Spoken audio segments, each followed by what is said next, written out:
Muy buenas tardes, tertulias sobre filosofía de la ciencia.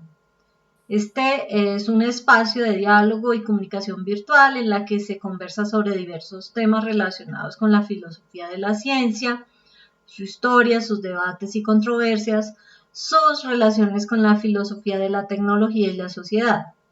Es una actividad de extensión del grupo de investigación Filociencia. ¿Cómo participar? Mediante exposiciones, diálogos y debates alrededor de documentos leídos previamente por los participantes. ¿Para qué? Para informar, sensibilizar y difundir este campo del conocimiento al público en general que pueda estar interesado. Nos encontramos todos los miércoles en horario de 3 a 5 p.m. hora colombiana.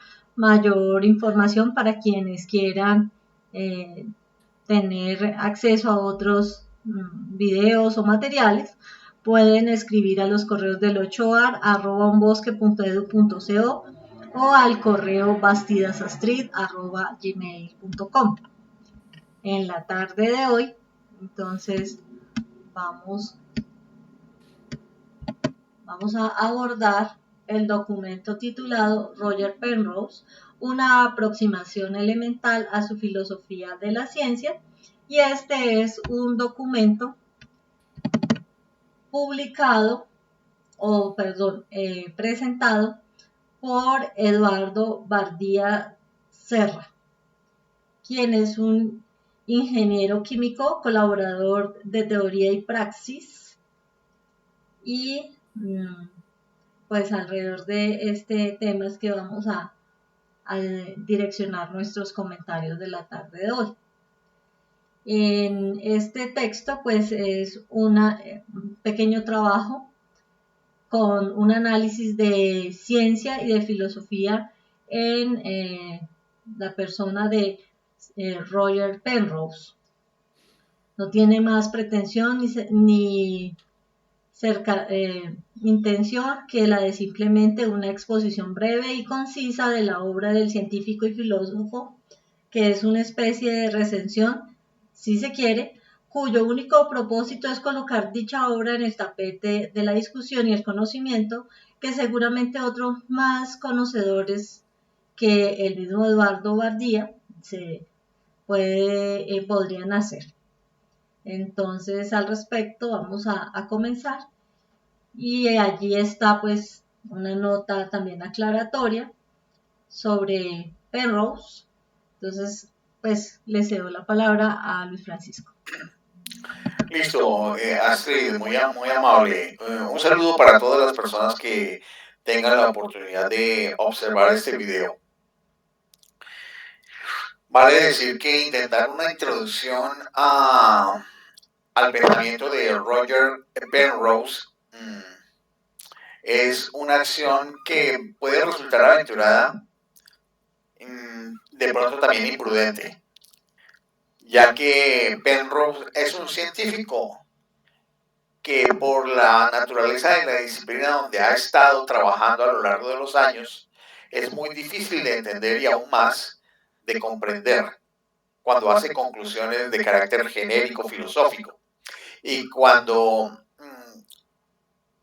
dentro de su obra científica hay un marcado, algunos dicen que elegante y profundo fondo filosófico, lo cual lleva a calificarlo para algunos como filósofo, pero otros generarían crítica de ese tipo de señalamientos.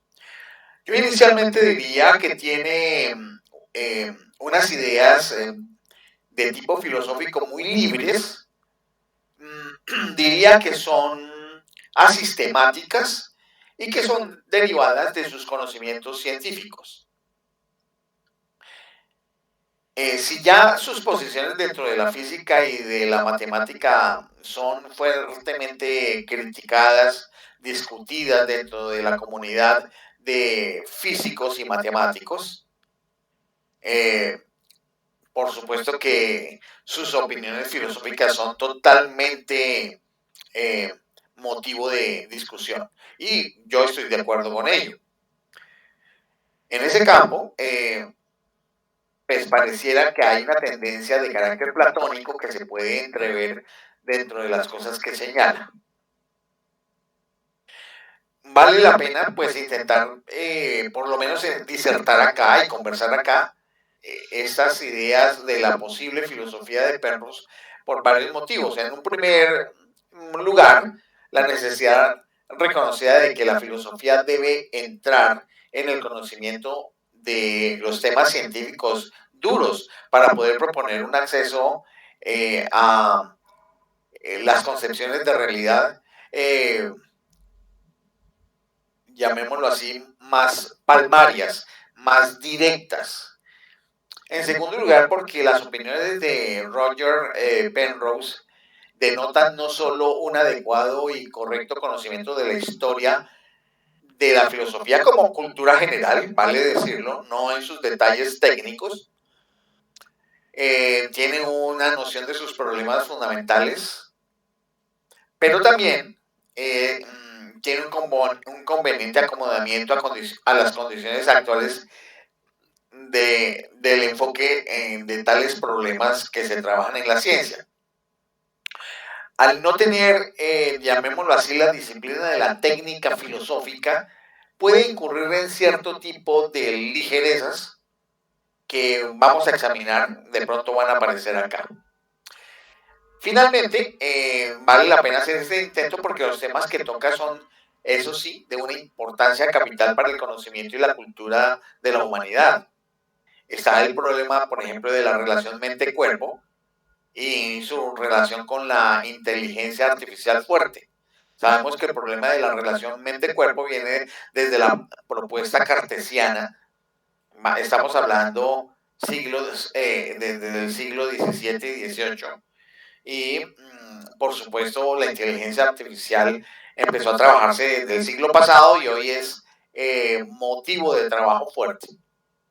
Tenemos también como tema de opinión filosófica en Penrose el origen y el desarrollo de la conciencia es muy vinculado a las fusiones que se pudieron hacer entre neurofisiología del cerebro a nivel nano y lo que sería la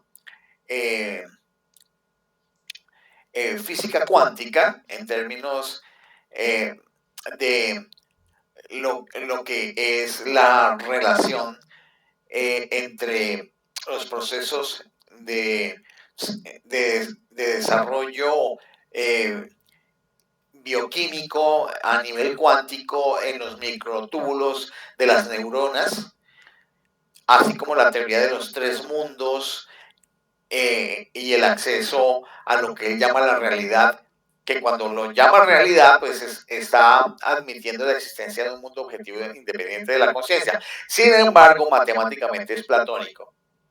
También las exposiciones que él hace con relación al método científico y su muy particular clasificación de las teorías.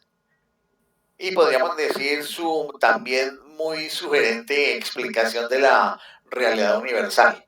Entonces, en ese sentido, pues, amerita por lo menos hacer aquí ciertos esbozos de sus ideas y también hacer algunos comentarios sobre las mismas.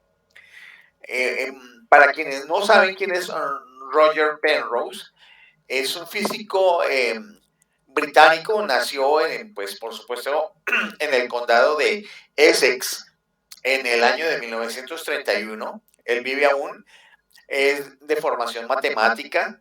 Su relación con los físicos teóricos más famosos del momento, se puede citar el Stephen Hawking, quien le hizo incursionar en este importante campo del conocimiento, haciéndolo de una manera tan elegante como profunda. Indudablemente los problemas filosóficos que la ciencia sabe manifestar en sus investigaciones le llevaron también al estudio de esta ciencia de las ciencias. Sin que haya habido en él una formación filosófica académica sistemática, como ya lo dije, su profunda formación científica le ha permitido entrar en los problemas filosóficos que se derivan de la ciencia, con una admirable propiedad porque tiene seguridad de lo que dice, aunque puede errar desde el punto de vista filosófico. Es actualmente profesor emérito de matemáticas de la Universidad de Oxford y entre sus principales obras se encuentran La nueva mente del emperador, Las sombras de la mente, Lo grande, lo pequeño y la mente humana.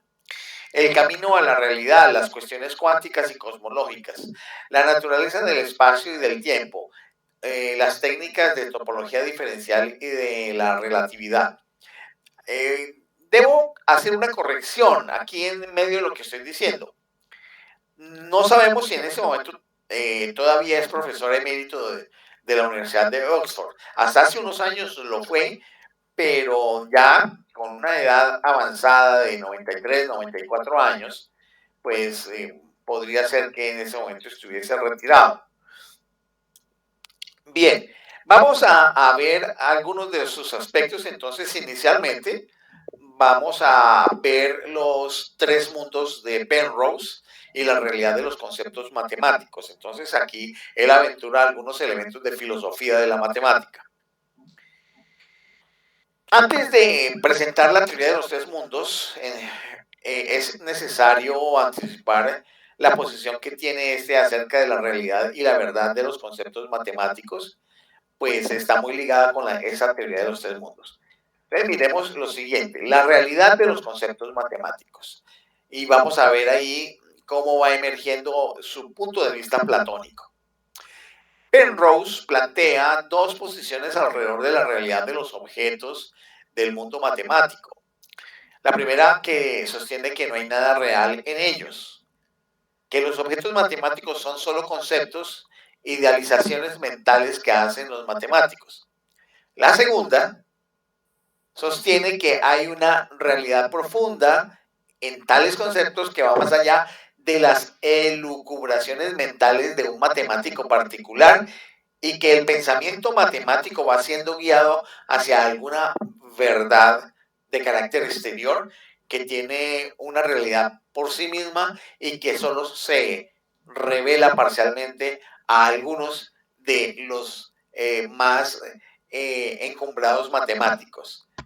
En ese sentido se ve que tiene una actitud supremamente selectiva y cree que solamente algunos escogidos son los que pueden captar esa realidad matemática.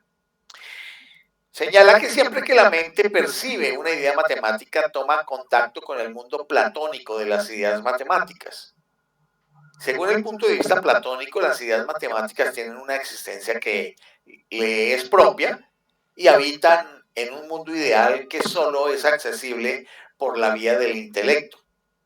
Penrose sostiene la existencia real del mundo matemático platónico en oposición a muchas otras posiciones, sobre todo de la filosofía, que lo consideran producto de una mera ficción o de una imaginación desbordante. Aquí en realidad hay que señalar más porque sabemos que existe la escuela realista, sabemos que existe el platonismo, sabemos que existe el formalismo y sabemos que existe el intuicionismo. Penrose, estas escuelas, dentro de la filosofía de la matemática, donde se plantean teorías distintas acerca del origen de los conceptos y la naturaleza de los conceptos matemáticos como entes dentro del campo del conocimiento humano. Bien, Penrose participa de la opinión acerca de que los objetos matemáticos no son invenciones, o sea, no es un constructivismo, no son elaboraciones mentales que no tienen una auténtica realidad, pero que engañan incluso a sus mismos inventores haciéndoles creer que son reales, sino que dice, no son construcciones mentales, son descubrimientos de verdades que ya están ahí. ¿Recuerdan? Señalé la idea de que existe un universo matemático. Y entonces, a algunos pocos iluminados logran hacer el descubrimiento de esas verdades matemáticas que ya están ahí en el mundo matemático. verdades cuya existencia es independiente de los propios matemáticos. Y él, para argumentar eso, cita como ejemplos los números complejos y el conjunto de Mandelbrot.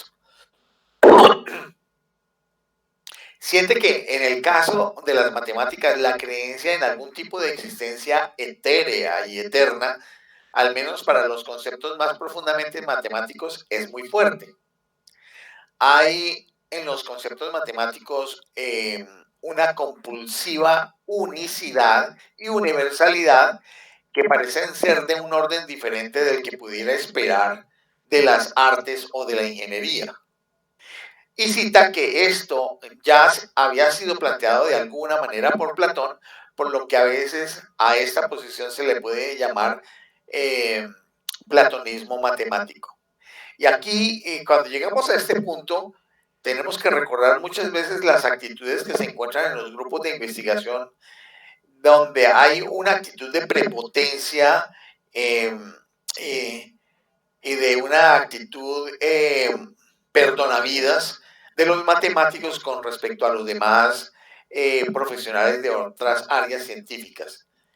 Esto es derivado de este tipo de posiciones en donde se considera que el conocimiento matemático es una especie de conocimiento divino al cual solamente unos pocos esclarecidos pueden tener acceso y que es el conocimiento más puro que existe y del cual todos los demás deben beber para hacer sus aplicaciones en los distintos otros campos del conocimiento, incluida la propia física.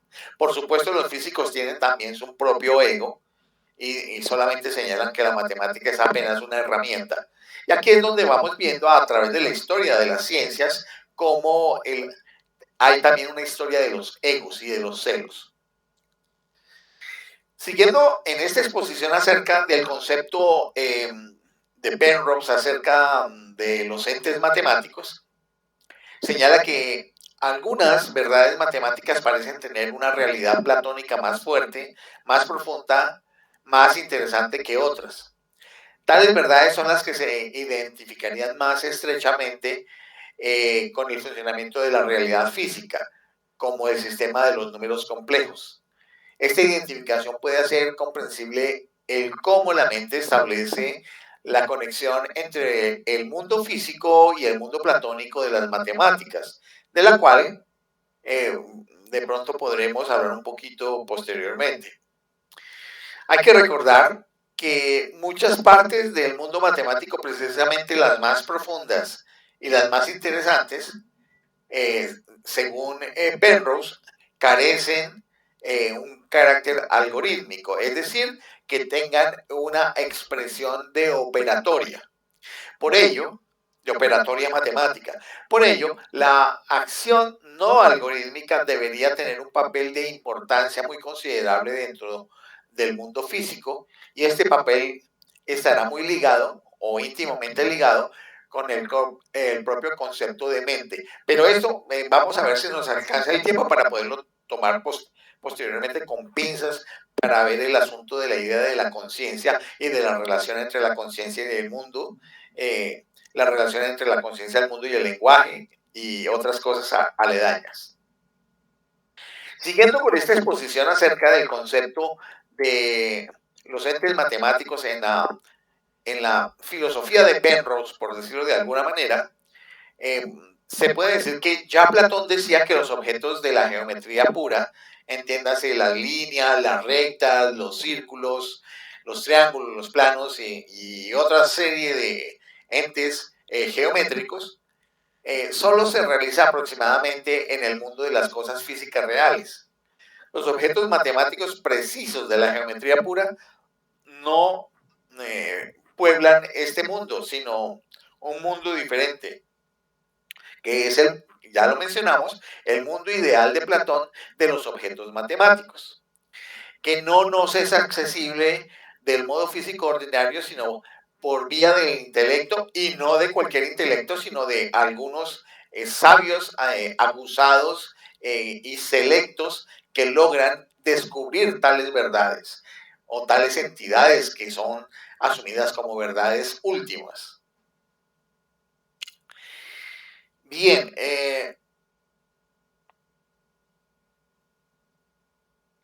vale decir también que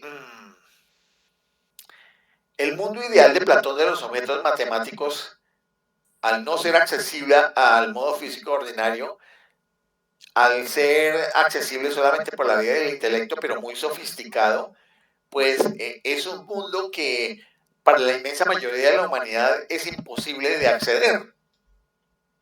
La mente de los seres humanos corrientes entra en contacto con el mundo de Platón muy rara vez, pero aquellos que pueden hacerlo, cada vez que contemplan una verdad matemática percibiéndola mediante el ejercicio del razonamiento y la intuición matemática, estos esclarecidos pueden establecer un descubrimiento de un ente matemático, cosa que para la inmensa mayoría del mundo no es posible.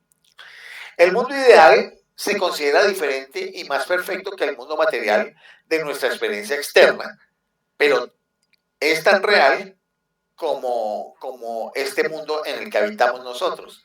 O sea que Penrose le da un valor de realidad al mundo ideal de los objetos matemáticos tan potente como la potencia que tiene la impronta del mundo físico material para todos nosotros. Por ejemplo, los objetos de la geometría euclidiana pura pueden ser estudiados por el pensamiento, aunque no necesariamente el mundo físico imperfecto de la experiencia externa se ajuste a ese ideal. Y el funcionamiento de ese mundo externo real puede ser entendido finalmente solo en virtud de las matemáticas exactas, lo que en términos del mundo ideal de Platón quiere decir que es accesible por la vía del intelecto. Eso en relación con la naturaleza de los entes matemáticos. Ahora examinemos la idea relacionada con la verdad matemática.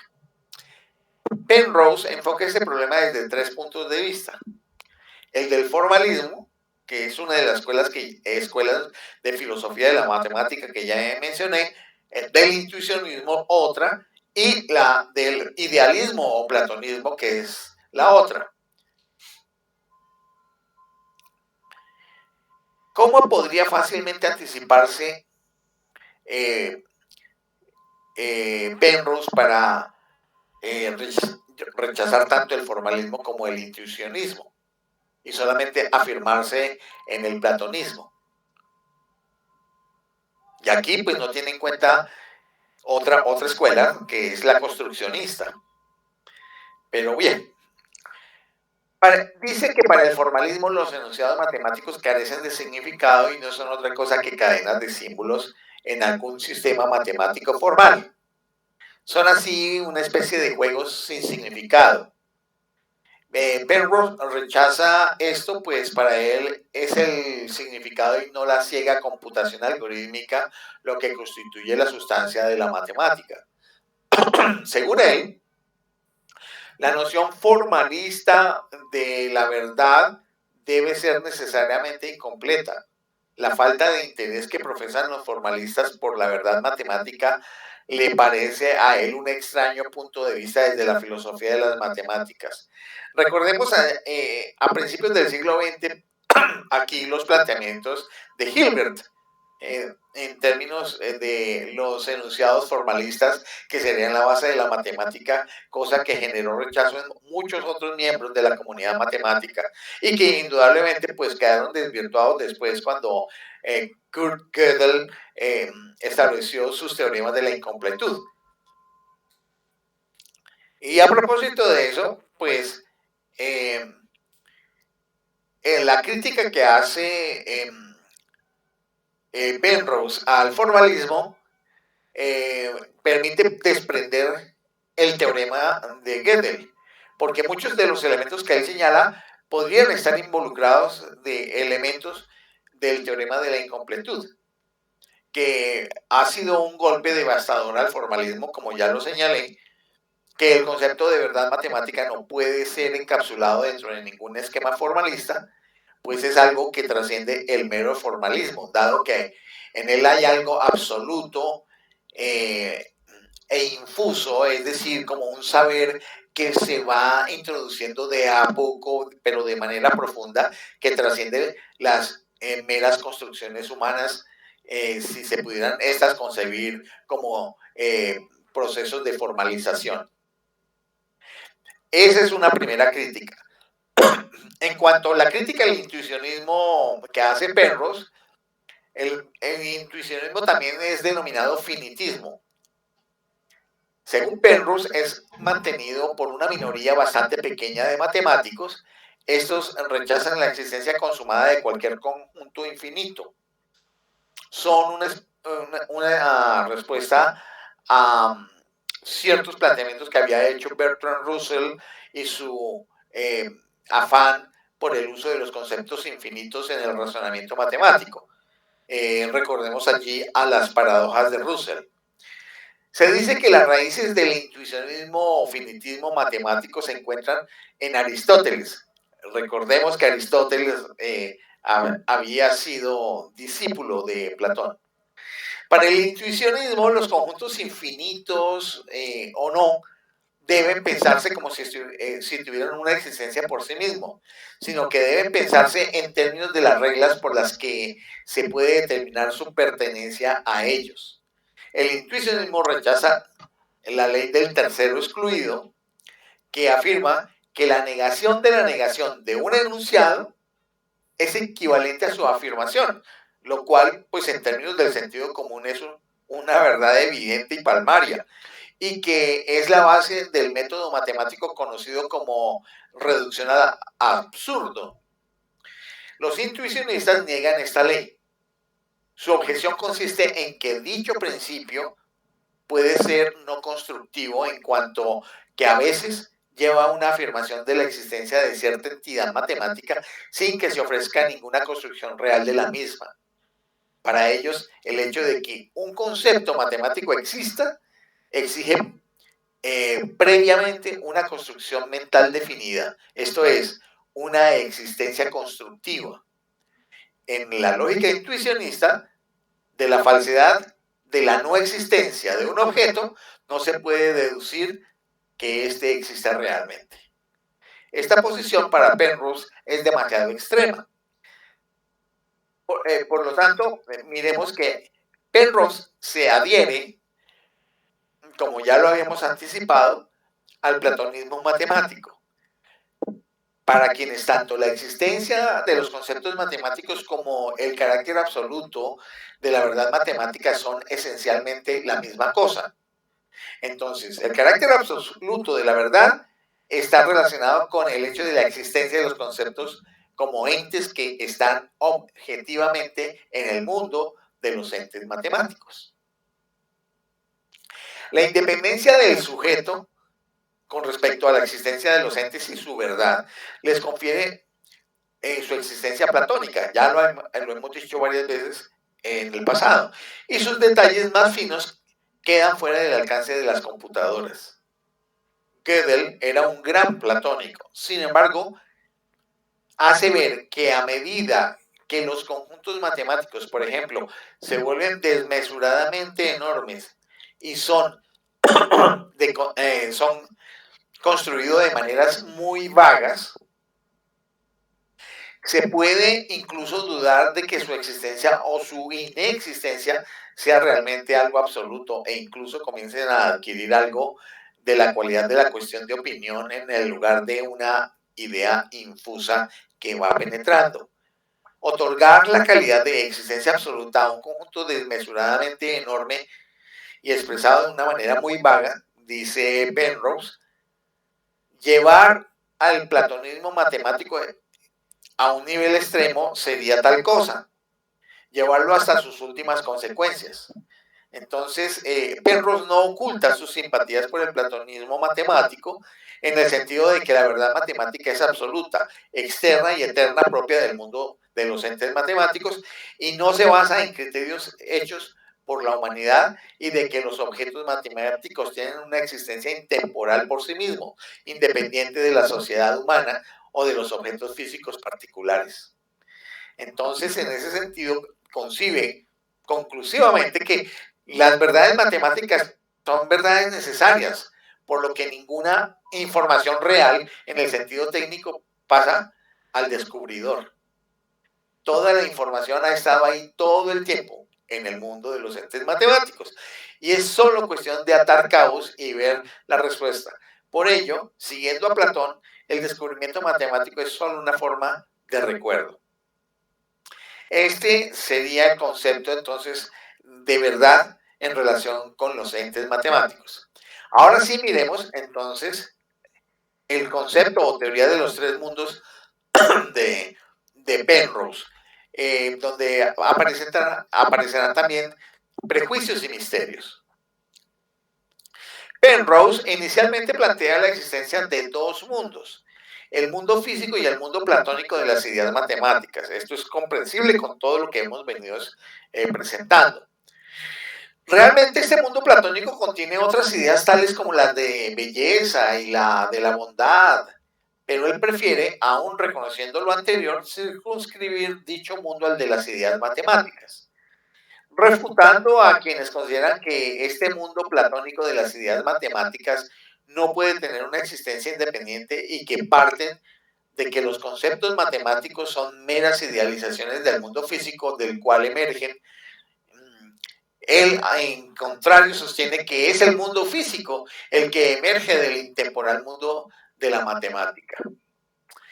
Hay aquí pues que recordar que si bien ha ahondado en la física y en la filosofía, él es primeramente un matemático, cuestión que sabe afirmar repetidamente dentro de sus textos, dentro de su obra. Para él, la clave para entender la naturaleza reside en unas matemáticas que son incuestionables.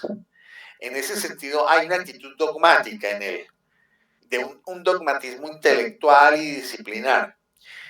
Las matemáticas entonces son incuestionables y a ellas se debe el primer avance trascendental de la ciencia. Por ejemplo, los números reales y los números complejos constituyen un ingrediente esencial en la comprensión del mundo físico. No debe extrañarnos entonces su posición. Penrose defiende la existencia real del mundo platónico, asumiendo un concepto un tanto diferente de cómo debe interpretarse la categoría de existencia. Él entiende por existencia tan solo la objetividad de la verdad matemática. Entremos en detalle, pues. La existencia platónica para él se refiere a la existencia de un canon, es decir, un conjunto externo objetivo que no depende de nuestras opiniones individuales ni de nuestra cultura concreta. Este es un concepto que incluso puede aplicarse a otros objetos diferentes de las matemáticas, tales como la moralidad y la estética. Bajo tal concepto coloca ejemplos específicos, entre ellos el famoso último teorema de Fermat, el que señala que ninguna potencia enésima positiva de un número entero puede ser la suma de otras dos potencias enésimas positivas si n del número es un número entero mayor que 2. Y el igualmente famoso conjunto de Mandelbrot, que ya citamos, cuya solidez para él está fuera de duda, pues su estructura se revela independiente del matemático o del computador que lo examine. La existencia del último teoría de Fermat y del conjunto de Mandelbrot solo puede estar dentro del mundo platónico de las matemáticas, lo cual para él reafirma la existencia de los objetos matemáticos objetivamente y además de que son verdades y que no son cuestionables. Como puede verse, pues para Penrose, las formas matemáticas del mundo de Platón no tienen evidentemente el mismo tipo de existencia que los objetos físicos ordinarios. Vale decir, una silla, una mesa, una cama, no tienen localización en el tiempo ni en el espacio. Las nociones matemáticas objetivas son entidades intemporales. No debe considerarse que nacieron en el instante en que fueron humanamente percibidas por primera vez. Las espirales concretas del conjunto de Mandelbrot, por ejemplo, no alcanzaron su existencia en el instante en que fueron vistas por primera vez en la pantalla de un ordenador o en el desarrollo de la impresora que trasladó la imagen de la pantalla a un papel. Y surgieron cuando la idea general que hay detrás de él fue propuesta por primera vez por algún ser humano. Y dichos diseños ya existían desde el principio de los tiempos en el mundo matemático, en el sentido potencial e intemporal con que necesariamente se iba a revelar en la forma exacta en que hoy los percibimos, con la independencia de qué momento o qué lugar se eligiera cualquier ser perceptivo, en este caso pues matemático, para poderlos examinar. Para Penrose, la existencia matemática es diferente no solo de la existencia física, sino también de una existencia que es atribuida por nuestras percepciones mentales, pero con todo hay una conexión misteriosa y profunda con cada una de esas otras dos formas de existencia. Me estoy refiriendo a la existencia física y a la existencia mental, porque recordemos, estamos hablando de un mundo matemático, pero también vamos a hablar de un mundo físico y de un mundo mental. La física y la mental son componentes de otros dos mundos. A estos dos mundos, el de las ideas platónicas de las matemáticas y el físico Penrose agrega, como se ve, un tercero modificado de la idea de Popper en su mundo de la cultura, porque recordemos que Popper tenía también una idea de tres mundos, y el mundo objetivo, el mundo subjetivo y el mundo de la cultura. El mundo de la cultura, en el caso de Penrose, lo llama el mundo mental. Y aquí es donde vemos que de una manera un poco ligera, no, pues realmente ligera, plantea algo análogo sobre tipos de mundo con un desarrollo poco fuerte, como en comparación sí lo hizo en su momento Karl Popper. Pero bueno, dice al final que estos tres mundos, el mundo de los entes matemáticos, el mundo físico y el mundo mental, están conectados y hay una dependencia profunda del mundo físico con respecto a las leyes matemáticas exactas. En eso no voy a entrar en mayor profundidad, solamente diré que esta estructura de relación y de dependencia entre los tres mundos plantea un problema fundamental, el de aclarar la relación que se establece entre ellos y tres grandes misterios. El primero es el de la relación que existe entre las matemáticas y la física. El segundo es el de la relación entre el mundo físico y el mundo de la mentalidad. Y el tercer misterio es el de la relación entre el mundo mental y el de las matemáticas, esto es, ¿qué subyace a nuestra capacidad de acceder a la verdad matemática? Básicamente, esa sería esa idea general, para no entrar en una serie de detalles que por su extensión no podríamos abordarlos de una manera exhaustiva. Yo creo que ahorita podríamos mirar algunas posiciones nociológicas que se pueden derivar o deducir de las lecturas de las obras de Penrose.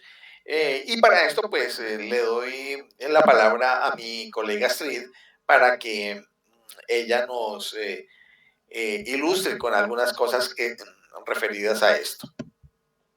Bueno, pues muchas gracias por esta sección y explicación en cuanto al pensamiento de Penrose y sus marcos de pensamiento. Pues algunas posiciones nociológicas que vienen en esta perspectiva de Penrose, pues tenemos en primer lugar el método científico y las herramientas de la ciencia en su perspectiva. De tal manera que Penrose, para él, los extraordinarios avances en el conocimiento han sido adquiridos gracias a 5 criterios o a 5 elementos. El primero, la cuidadosa observación física. El segundo, la soberbia experimentación, es decir, tantas pruebas que se hayan tenido hasta el momento. Los razonamientos físicos y de gran profundidad, la intuición y los razonamientos matemáticos. Estos avances han conducido a un gran progreso, a un enorme progreso de la ciencia y han sido posibles al encontrar el equilibrio correcto entre las restricciones, tentaciones y revelaciones de la teoría matemática por un lado y la acción precisa de las acciones del mundo físico por otra, normalmente mediante experimentos cuidadosamente controlados. Es decir, por un lado la fundamentación teórica que se ha ido adquiriendo y por el otro las pruebas empíricas que se han podido desarrollar. Cuando la guía experimental está ausente, como en el caso de la investigación fundamental más actual, este equilibrio se rompe. Así que efectivamente para Penrose reconoce el equilibrio y la mutua complementariedad que debe existir entre la teoría y la experimentación, entre lo deductivo y lo inductivo. Sin embargo, se advierte en él que, como dice, es la teoría física la que fundamentalmente sustenta a nuestra tecnología. Por eso entonces en este balance que trata de hacer, pues hace mención a algo que se consideraría en este contexto como la belleza y los milagros como parte de ese método científico.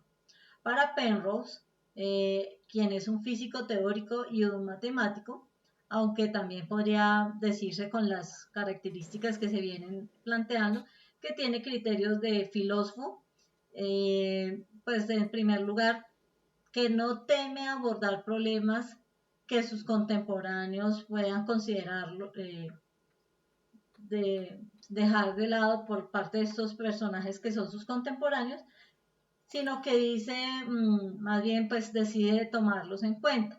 Al respecto, uno de ellos, de estos contemporáneos, es Gardner, quien en el prólogo a su obra La mente nueva del emperador, pues muestra que sus intereses científicos, es decir, los de Penrose, más importantes, corren alrededor de problemas actuales de la astrofísica y la cosmología.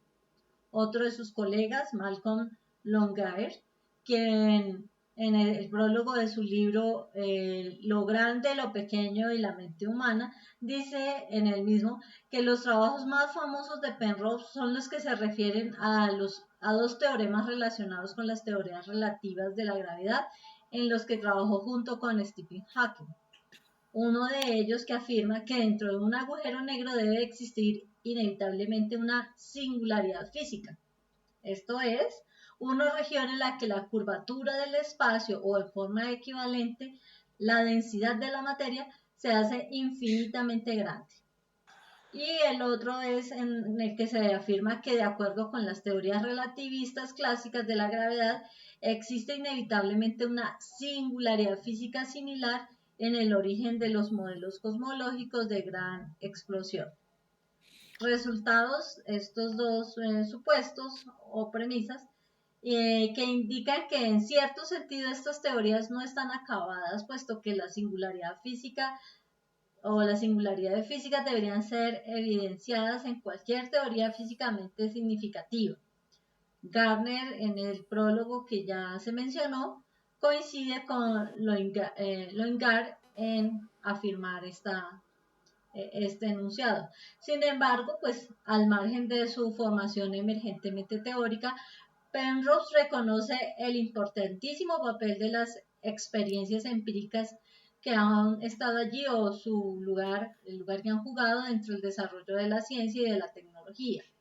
Esas, en buena medida, dice, se han derivado de la experimentación y de la observación empírica, pero ello no quita que él reconozca que el papel principal de tal desarrollo corresponde a la teoría, como ya se viene identificando en la perspectiva de Penrose.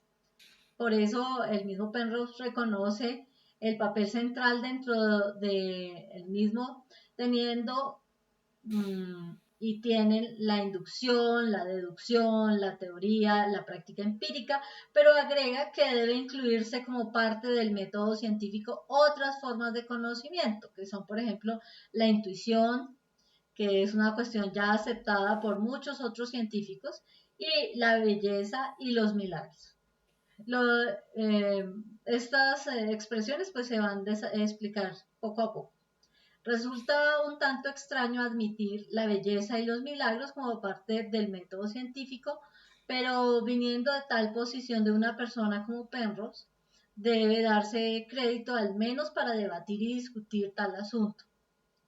Dos poderosas fuerzas impulsoras, dice, internas han tenido una gran influencia en la dirección de la investigación teórica, pese a que normalmente pasan desapercibidas en escritos teóricos serios, por miedo, sin duda, a que pudieran parecer que dichas influencias se hayan desviado demasiado de las reglas estrictas del método científico que, entre comillas, se llama correcto. La primera de estas es la belleza o elegancia. En cuanto a la segunda, es la irresistible, el irresistible atractivo de lo que frecuentemente se califica de milagros. Tan solo la he sugerido, dice Penrose, pero como puede dar fe por mi experiencia personal, estos pueden ejercer realmente una poderosa influencia en la dirección de la propia investigación de cada uno. Entonces vamos viendo todas estas características del pensamiento de Penrose, de los cuales Francisco nos estaba mencionando. En su opinión, los criterios estéticos son importantes en la formación de los juicios y pone un ejemplo de cómo el agudo sentido de la belleza expuesto por Paul Dirac le hizo capaz de descubrir su famosa ecuación para el electrón, considerada una de las 10 ecuaciones más importantes de la ciencia actual y que en vano habían tratado de encontrar muchos otros científicos. A Penrose le parece evidente que la importancia de los criterios estéticos no solo se aplica a los juicios de inspiración instantáneos, sino también a muchos más frecuentes que se hacen en el trabajo matemático y científico. Otro de los argumentos de Penrose es que muchas de las ideas que se creen que han impulsado un avance importante en la teoría física también se consideran de una belleza cautivadora. Y coloca como ejemplo en esos casos a la geometría euclidiana, la dinámica de Newton, el electromagnetismo de Maxwell, la relatividad general de Einstein, la estructura de la mecánica cuántica, el spin mecánico cuántico, la ecuación de ondas relativas de Dirac, el formalismo de integrales de camino para la QFT, ahorita no recuerdo lo que significan las siglas, la teoría matemática de Cantor. Este QFT tiene que ver con el quantum, teoría de la física cuántica. Quantum field, quantum field, sí. O sea, teoría cuántica de campos. Exacto, gracias. Sí, teoría de campos. La teoría matemática de Cantor, el teorema de la incompletud de Gödel, la teoría matemática de categorías, el último teorema de Feynman, la exquisita teoría de Riemann de la función. Y en cuanto a los milagros, pues para Penrose, o cita Penrose como producto de los mismos, la teoría de la supergravedad y las simetrías espejo. A propósito de eso, me parece muy antojadiza esa manera de clasificar y de asignar distintas teorías a unas determinadas categorías que él se inventa, porque sí, donde no hay una categorización filosófica para señalar por qué es milagrosa. Y asimismo hay otras clasificaciones que veremos posteriormente que hace eso. Eso lo pone en una actitud filosóficamente muy ligera, que no genera mayor respetabilidad dentro de la comunidad filosófica de la ciencia. Sigue, por favor. Sí, señor. Bueno, entonces aquí también hay una perspectiva que es la refutación del falsacionismo. Ya. No, pues en ese caso, si tú me permites, sí, porque también ahí quiero señalar que son de necesaria clarificación. Perfecto, listo, Astrid.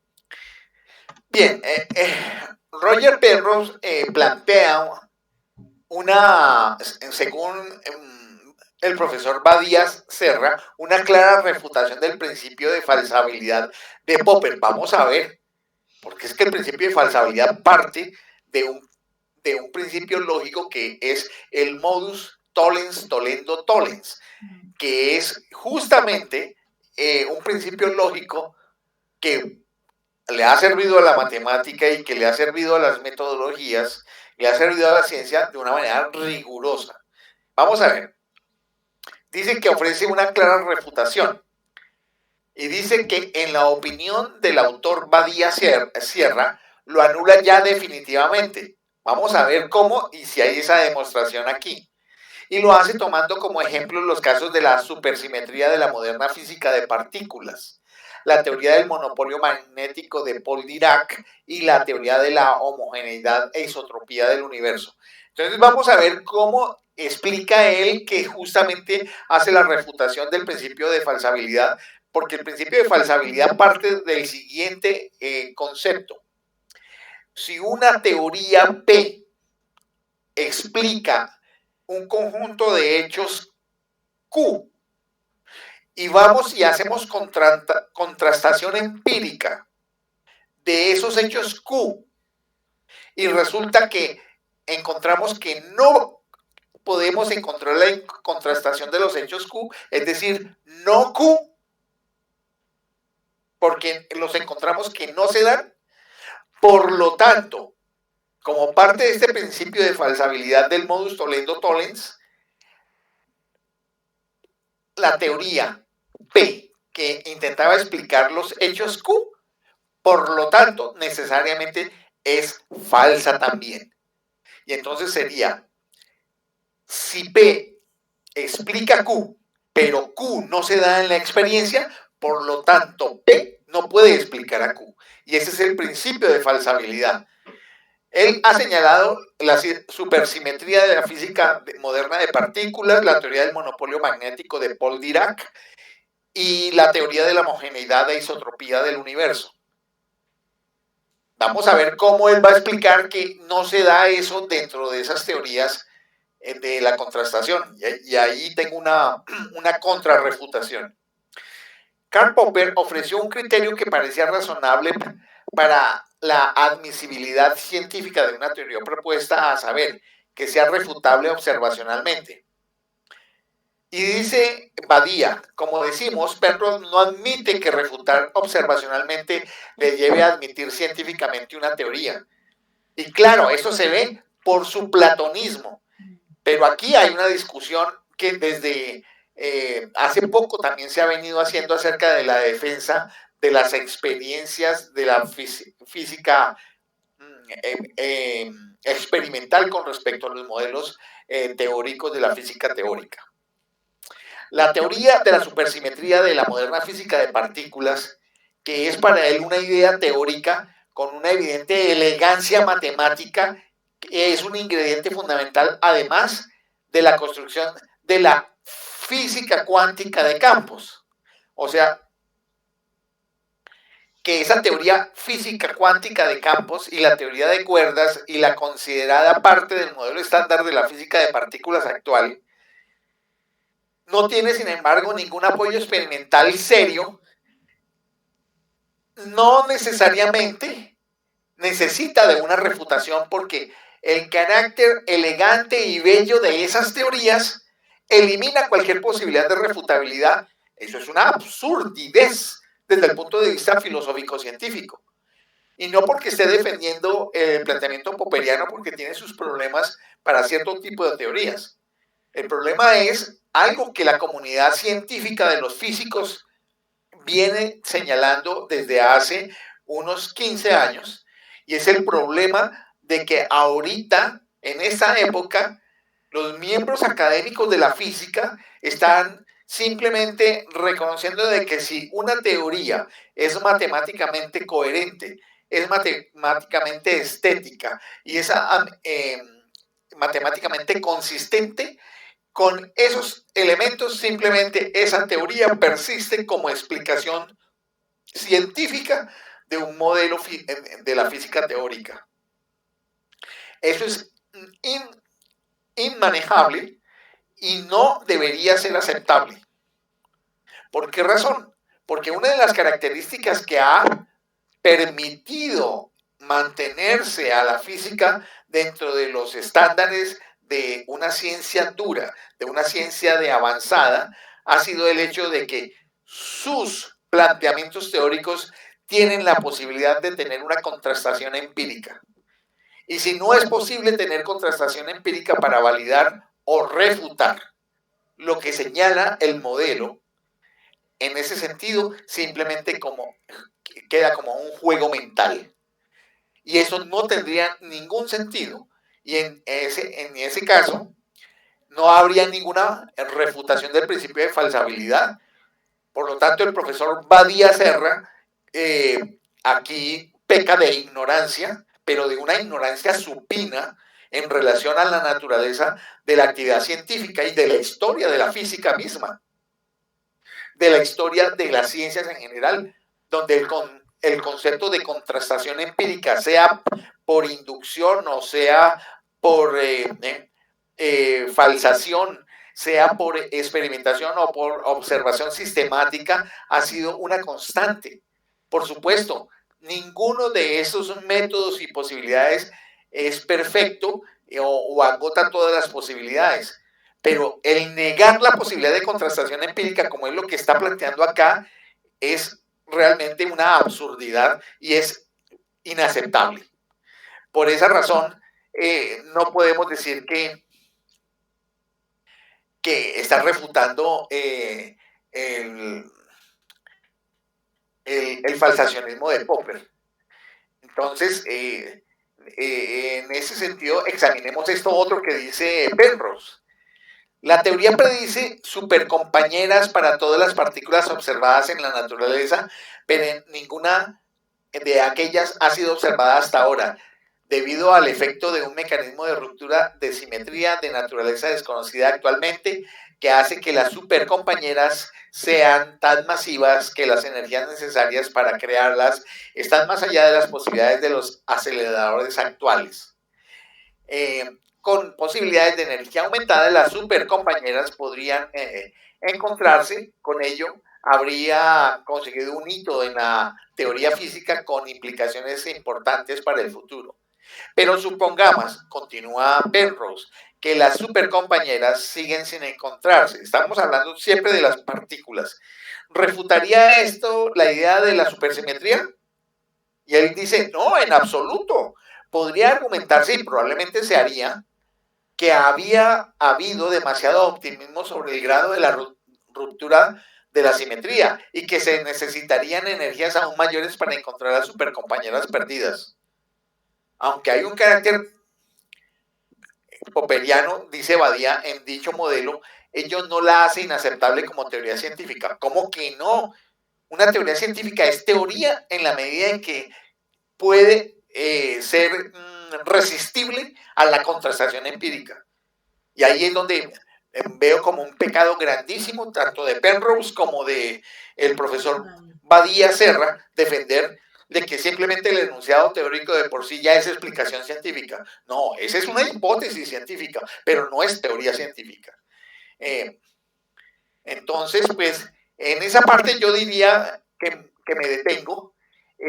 Después viene una serie de explicaciones en relación con la teoría del monopolio magnético de Paul Dirac, pero no vamos a tocar eso. En relación con la cosmología, dice que la región del universo que se encuentra fuera de nuestro horizonte de partículas está más allá de la observación directa. Y esto se refiere a lo siguiente, vamos a explicarlo con detalle. El planeta Tierra se encuentra dentro del sistema solar orbitando alrededor de la Vía Láctea y hay un horizonte de visión donde en el centro de la galaxia hay una especie de acumulación de energía, de estrellas, probablemente planetas, que hacen que esa masa de materia y energía no pueda permitir ver qué hay más allá, al otro lado de la galaxia. Y no podemos ver. solamente podemos ver lo que el horizonte de visión permite ya después de una determinada ángulo de altura, hacia arriba como hacia abajo, para ver el resto del universo de lo que está más allá de la galaxia. Es cierto, no podemos ver esa parte ahí del centro. Lo mismo de los brazos de la galaxia, de las espirales de la galaxia, que son principalmente dos, hasta que se terminan. Y ahí no podemos ver porque es el cuerpo mismo de la galaxia donde habitamos que no nos lo permite ver. Y es correcto, no podemos tener una observación directa porque no podemos captar ningún tipo de radiación, partícula o expresión de lo que pueda haber más allá, habida cuenta de que hay esa pared, llamémoslo así, del centro y brazos de la galaxia. Pese a todo, parece una propuesta científica razonable la que dicha región debería asemejarse en una amplia escala a la región que es accesible a la observación directa. Eso es lo que actualmente está sucediendo, que las observaciones que son ya directas por encima del horizonte, en el ángulo ya de elevación donde ya no hay, llamémoslo así, obstáculo por parte del centro de la galaxia ni de los brazos, pues hay una serie de características. Pero se está tratando, a partir de un principio de uniformidad del universo, considerar que debería asemejarse. Y ese principio de uniformidad de la naturaleza es supremamente peregrino, es muy inocente, porque es que no sabemos. Es preferible científicamente reconocer que no tenemos noticia o que podemos hacer unos cálculos que podrían aproximarse a lo que sucede en las regiones que sí son observables, pero no decir que necesariamente son iguales o son de la misma naturaleza, porque no lo sabemos.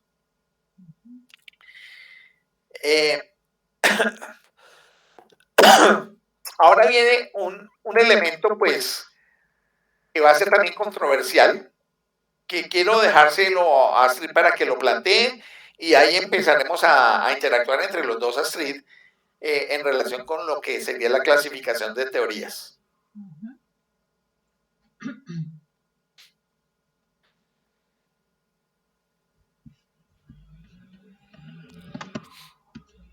En ese apartado o asunto, Penrose hace pues una clasificación que pues parece como interesante en cuanto a teorías que se determina como de 4 clases, que están las extraordinarias o supremas, las útiles, las provisionales y aquellas erróneas o descaminadas. Entonces vamos a ver qué es lo que quiere decir con las teorías supremas o extraordinarias. Son aquellas que, sin existir su aplicación sin refutación a los fenómenos del mundo, sí exigen que el alcance y la exactitud con que se aplican sean excepcional en el sentido apropiado. Y dice Penrose, resulta notable que todas las teorías supremas de la naturaleza han resultado ser asaz fértiles como fuentes de ideas matemáticas, lo que sin duda nos dice algo profundo sobre la conexión entre el mundo real de nuestra experiencia física y el mundo platónico de las matemáticas. Son ejemplos de esas teorías la geometría euclidiana, la teoría de la selección natural de Darwin y Wallace, la estática y la dinámica newtonianas, cuyo nacimiento dio lugar al cálculo infinitesimal y que por efecto de difusión en el espacio no puede ser verdadera en nuestro mundo. El electromagnetismo de Maxwell, la teoría de la relatividad de Einstein, la teoría cuántica y la electrodinámica cuántica. Dice que es enorme la exactitud de las teorías físicas que Penrose reconoce y clasifica como supremas o extraordinarias. La geometría euclidiana fue desde el principio una teoría física suprema, además de ser un elemento elegante y lógico de la matemática pura. Es exacta con una margen de error menor que el diámetro de un átomo de hidrógeno sobre un rango de 1 metro y su falta de completa exactitud se debe a los efectos de la relatividad general. Está la mecánica newtoniana, es exacta hasta que exactamente una parte de en 107, aunque no es totalmente exacta debido a, de nuevo, a los efectos de la relatividad. La de electrodinámica de Maxwell es válida en un enorme rango de escalas que va desde los tamaños de las partículas fundamentales, donde se utiliza en combinación con la mecánica cuántica, hasta las dimensiones de las galaxias distantes, lo que corresponde pues a un rango de escala de 1035 o más. La teoría de la relatividad de Einstein puede decirse que es exacta hasta casi una parte de 1014, aproximadamente el doble de cifras significativas que la mecánica newtoniana, por lo que se considera que esta queda incluida dentro de aquello. La mecánica cuántica, por su parte, es una teoría extraordinariamente exacta a tal grado que permite explicar cosas como la estabilidad de los átomos, las líneas espectrales, las fuerzas químicas, la radiación del cuerpo negro, la fiabilidad de la herencia, el funcionamiento de los láseres y los superconductores y superfluidos. Hasta ahí ese tipo de teorías. Están las teorías útiles, allí coloca el modelo de los quarks de Helmholtz-Zwick para los hadrones, la cromodinámica cuántica, la teoría de los leptones de Glashow, Salam, Ward y Weinberg, y la teoría del Big Bang o gran explosión sobre el universo. También es una teoría útil la de los movimientos planetarios de Eudoxo, que duró más de 2000 años y que fue posteriormente desarrollada por Hiparco y Ptolomeo. Como teorías provisionales, las de Kaluza-Klein, la de la supersimetría o supergravedad, las de cuerdas y la de supercuerdas, la Good, la del escenario inflacionario e incluso su propia teoría de los twistors. Para Penrose, la teoría de cuerdas, que es uno de los soportes más utilizados por los filósofos teóricos para acceder a una teoría del todo, es solo una teoría provisional, pues no existe, al menos por el momento, ninguna razón observacional para creer que ellas en particular sea física, aunque esté ciertamente motivada por poderosas aspiraciones físicas. El que haya sido estudiado por muchos físicos no la hace física, aunque sea probablemente por ahora la mayor de las modas en la investigación física fundamental. Y pues dice que una teoría puede pasar en el tiempo de una a otra clasificación o incluso desaparecer de las clasificaciones porque hayan sido olvidadas o se hayan desvanecido o porque se hayan incorporado. Ejemplo de las que han desaparecido está el sistema de Ptolemaico, que fue por tantos años una teoría útil, pero que se disolvió posteriormente como teoría física. Y otros ejemplos de teorías útiles del ejemplo finalmente acertado son la concepción del movimiento planetario elíptico de Kepler y la tabla periódica de Mendeleev. Penrose no clasifica a la termodinámica dentro de sus teorías porque no la considera una teoría física, aunque parece que el argumento anterior lo utiliza como una excusa para evitar definir si una teoría es suprema o si simplemente una teoría útil, y probablemente solo clasifica al Big Bang como útil debido a que considera que existe en ella una singularidad, por lo que no es una teoría acabada, puesto que las singularidades físicas deberían ser evitadas en cualquier teoría físicamente significativa, según afirma en su texto Lo grande, lo pequeño y la mente humana. Aunque la teoría de la gran explosión proporciona la imagen más convincente que se tiene para comprender las características a gran escala acerca de nuestro universo, es incompleta en varios aspectos.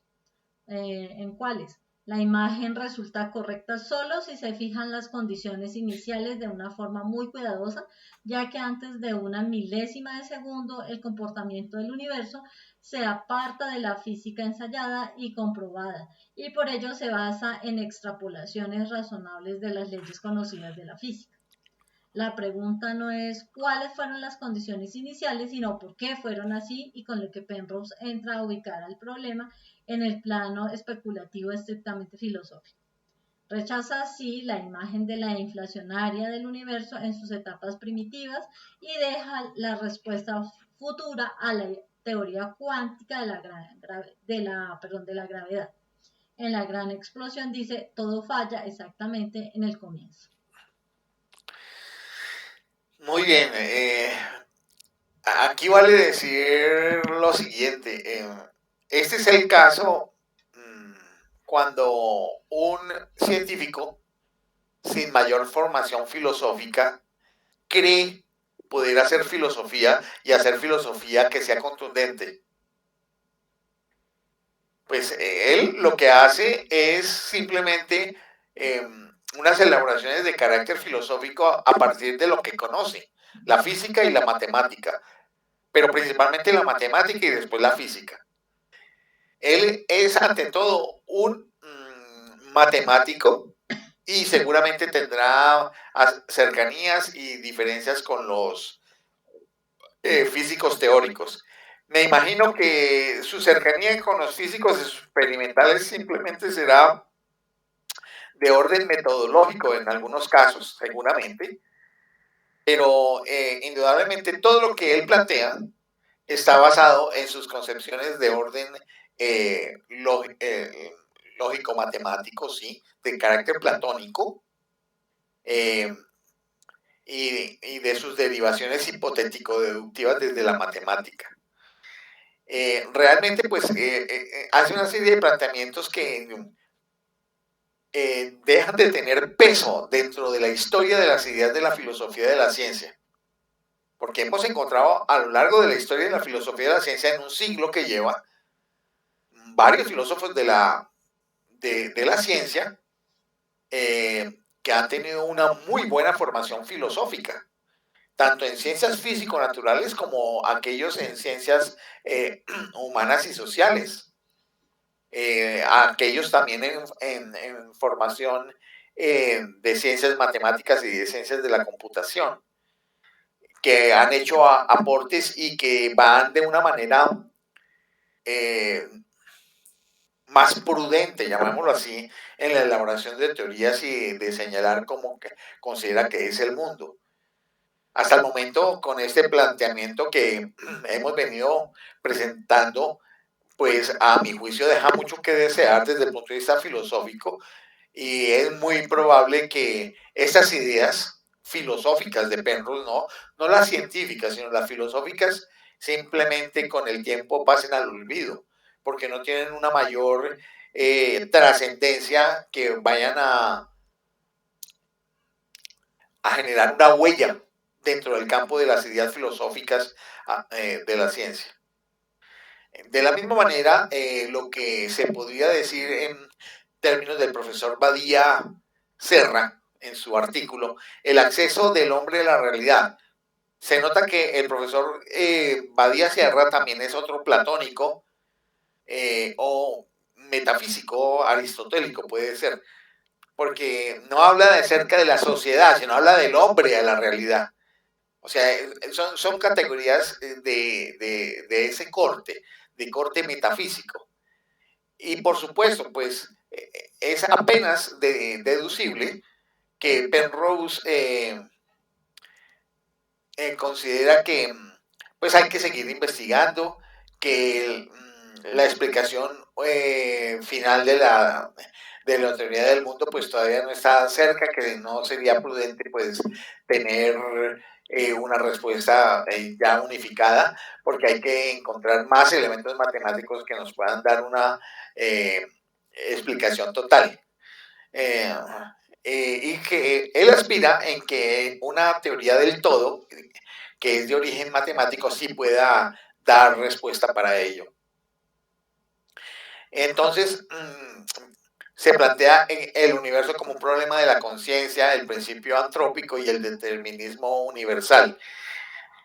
Por supuesto, él plantea el asunto del determinismo a partir de una concepción matematizada de la existencia. Y en ese sentido, pues, no puede concebir que la conciencia sea simplemente un efecto del desarrollo de la materia, y considera que hay algo más allá de la explicación simplemente evolucionista a partir de los desarrollos de la vida para la aparición de la conciencia, a pesar de que él respeta las teorías de la evolución. No considera que la conciencia tenga un origen evolutivo.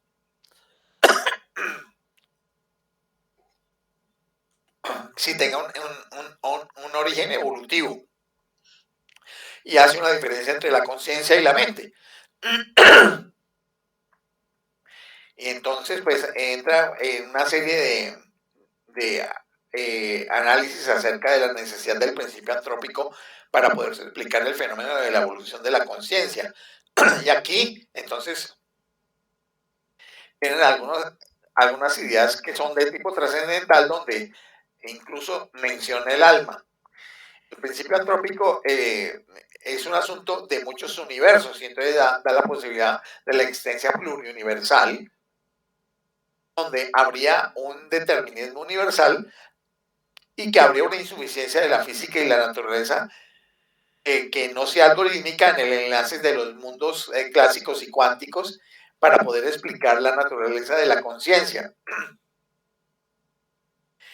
Y plantea que la inteligencia artificial en relación con el problema de la mente-cuerpo y el origen de la conciencia, de todas maneras no va a lograr poder resolver ese problema. Porque señala que el problema de la mente-cuerpo es un viejo dilema filosófico que adquiere características que son paradigmáticas en la filosofía moderna a partir de Descartes. Evidentemente así es. Y es enfocado por Penrose en su obra, pero principalmente en la mente nueva del emperador y en las sombras de la mente. Constituye uno de los ejes centrales de su filosofía en relación con el asunto de la conciencia, y es un aporte grande y calificado al análisis de la comprensión del asunto.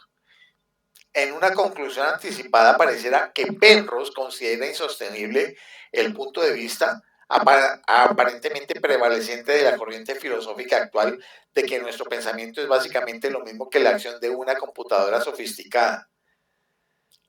Sí, pero no es todo el mundo, porque algunos consideran que hay más cosas. El autor de las inteligencias múltiples, Gardner, que como digo Astrid, prologa el primero de los libros que se citó de la mente del emperador, señala que este es el ataque más poderoso que se ha escrito en contra de la inteligencia artificial fuerte. Y eso quiere decir que hay elementos que no podrán ser reproducidos por una inteligencia artificial fuerte y generalizada que pueda hacer semejanza a lo que es la conciencia de los seres humanos. Entonces, pues estas serían unas ideas generales que podríamos decir plantea el profesor Badía Serra, por supuesto siempre en relación con la vinculación entre la conciencia, la física cuántica y la matemática como ejes centrales de la filosofía que se desprende de los conocimientos científicos de Penrose.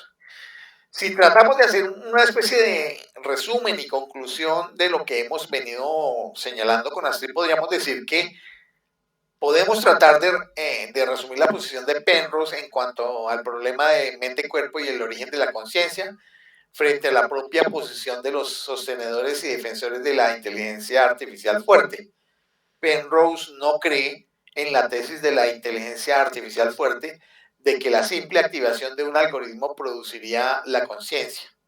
Sostiene que debe haber un ingrediente esencialmente no algorítmico en la actuación de una conciencia, aunque reconoce que es difícil ser muy preciso sobre las distinciones entre los tipos de actividad mental que parece exigir la conciencia y las que no lo hacen, y considera que utilizando el tipo de terminología actual que distingue nuestra actividad mental consciente de la inconsciente, y esto es muy importante, la formación de nuevos juicios sugiere al menos una distinción que es no algorítmica, que se denominaría la conciencia necesaria, entendida como sentido común, juicio de verdad, comprensión, valoración artística, conciencia no necesaria, que sería sinónimo de automático, seguir reglas despreocupadamente, algo programado, algo que es algorítmico. Y esto haría esas distinciones entre lo que es la